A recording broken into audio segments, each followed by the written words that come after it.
ফের পানীয় জলের দাবিতে কৈলাসহর কুমারঘাট মেইন রোডের কাউলিউরা গ্রাম পঞ্চায়েত এলাকায় অবরোধ করে স্থানীয় এলাকাবাসী। তারা জানায়, কাউলিগুড়া পঞ্চায়েতের প্রধান নেপাল দাসকে দীর্ঘদিন ধরে জানিয়ে কোনো সুরাহা না হওয়ায় তারা বাধ্য হয়ে ফের অবরোধে বসে গত কিছুদিন পূর্বে একবার বসেছিল, এবার ফের আবারও বসে। ব্যুরো রিপোর্ট, আরি, ধর্মনগর।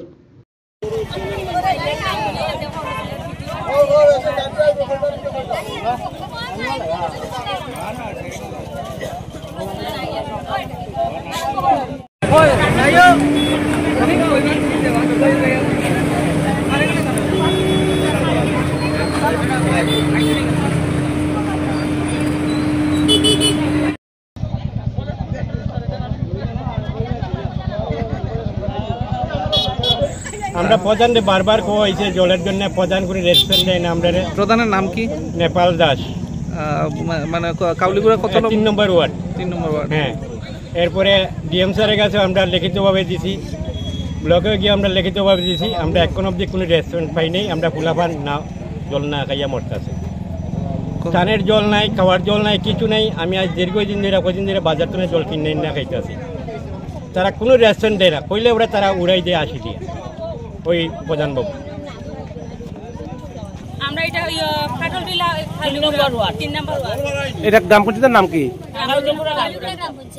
আমরা স্যার আমরা বিদ্যুতের কাছে নিয়ে রিপোর্ট হইছে, কইছে যে আমরা জল ফাইলেছি, কইয়া তার কাছে রিপোর্ট আছে, মানে তারা নিতে ফাইলেছে। অথচ আমরা দিকে একটু জল খাস অর্ধেক হইছে, বাকি খাসটা হইছে। ভিডিও স্যার কইছে, ভিডিও স্যারের কাছে এটা রিপোর্ট পর্যন্ত গেছে যে আমরা জল পাইছি, অথচ আমরা জল নাই। এর মধ্যে অতক্ষণ থেকে আমরা দাঁড়ানি, এখন অবধি আমরা এখানে প্রধান মেম্বার কে আইছুন, মেনে আইলে না তারা। আমরা এখানে প্রধানের মেম্বারে আমরা বিরুদ্ধে দাঁড়াইছি, এখানে প্রধান এখন আইছুন না। এখন তো প্রায় 11টা সাড়ে 11টা বাজে। আপনারা কতক্ষণ থেকে রাস্তা? এই যে বিকল্প জাতীয় সড়ক আপনারা অবরোধ করছেন মূলত পানীয় জলের লেগে, মানে কাউলিগুড়া গ্রাম পঞ্চায়েত 3 নম্বর ওয়ার্ড। এই যে কাউলিগুড়া গ্রাম পঞ্চায়েত 3 নম্বর ওয়ার্ডে পানীয় জলের হাহাকার শুরু হয়েছে, এটা কি আপনারা গ্রাম পঞ্চায়েতের প্রধান কিংবা আপনাদের স্থানীয় পঞ্চায়েত সদস্যদের জানাইছেন? তারা সবাই জানে। আমরা ওই প্রধানের বাড়ি ওইখানে, ওখানে কি প্রধানের খবর জানোই না? কেন আইলা না? তাই না আইয়া দেখলাম আমরা কি পরিস্থিতির মধ্যে আছি, আমরা কি লিখে কেন দাঁড়াইছি। আমরা সেক্রেটারি প্রধান আইয়া তো বুঝতে পারতে প্রধানে যে আমরা কি মানে কি লিখে সমস্যা হয়ে গেছে। আমরা সুবিধা পাই না, আমরা কি তার লাগি বুটাত করতেছি। আমরা জল পাইছি না, অথচ রিপোর্ট থেকে আমরা জল পাইলেছি, এটা কি কোনো কথা? আপনাদের এলাকা কি মানে সাপ্লাই পয়েন্ট আছে বা পানীয় জলের? বাকিটা খাস বন্ধ হয়ে গেছে। এটা খাস আজকে বন্ধ হইছে না, কবে বন্ধ হইছে? এটা কে লিখে চালু হইলো? ইলেকশনের আগে তারা কথা দিয়েছে যে ইলেকশন শেষ হইলে এটা আমরা চালু দিব। ওখানে অবধি কে লিখে চালু হইছে না। আমরা কি পরিস্থিতির মধ্যে আছি? মানে ফিশারির জল থেকে আরো বাদ আমরা এইরকম জল অবধি পাই না।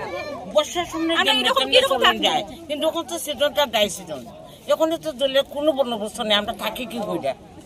জল ছাড়া তো একটা মানুষ চলতেই পারে না, এটা সম্ভব নয়।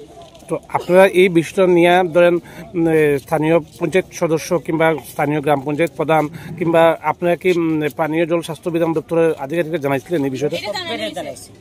তারা কি করছে? ডিডব্লিউসি জানাইছেন আপনারা? হ্যাঁ, তারা এটা করছে, তারা ব্লকে গেছে, তারা করছে, তারা জানাইবো। এমন তারা এই দিছে ডেট দিচ্ছে আমরা 15 দিনের ভিতরে আমরা জল পাই। 15 দিনের বদলা আজকে 3-4 মাস হয়ে গেছে। আপনারা এখানে এই যে 3 নম্বর ওয়ার্ডে গ্রাম পঞ্চায়েত, এই যে কাউলিগুড়া গ্রাম পঞ্চায়েত 3 নম্বর ওয়ার্ডে পানীয় জলের সমস্যা, এটা কতদিন ধরে?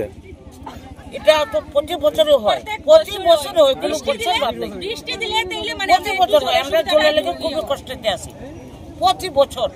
তো আমরা বর্ষাতে আমরা মোটামুটি আমরা নিজেরা চলতে পারি, বৃষ্টির জল আছে, এটা আছে, এটা আছে, কিন্তু এই যে সিজনটা পড়ছে আমরা কোথায় জল পাই? এটাই হলো আপনার আবেদন। তো আপনারা এই যে রাস্তা অবরোধটা করছেন, মানে কতক্ষণ আপনারা রাস্তা অবরোধ রাখবেন?